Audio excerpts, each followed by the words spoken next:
हाउज़ुबिल्लाहि मिनश्शैतानिर्रजीम बिस्मिल्लाहिर्रहमानिर्रहीम। दोस्तों, साल 2023-24 का गंदम मुख्तलिफ़ शहरों में कटाई का सीज़न शुरू हो चुका है, मगर रेट क्या तय किए गए हैं जानते हैं इस वीडियो में। तो वीडियो शुरू करने से पहले आप हमारे YouTube चैनल को सब्सक्राइब करें और बेल आइकन को दबाएं ताकि आने वाले नए वीडियोज़ आपको आसानी से मिल सकें।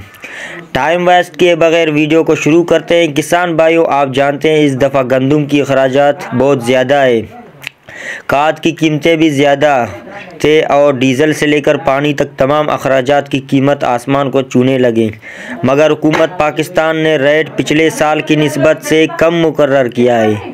किसान भाइयों, इस वक्त सरकारी रेट 3900 जबकि सिंध 4000 और बलूचिस्तान में 4300 फ़ी मन मुकर्रर किया है, जो कि पिछले साल की निस्बत से बहुत कम है।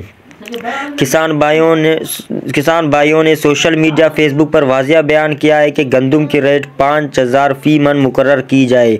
मुतालबात ना माने गए तो सरकार को गंदम नहीं देंगे।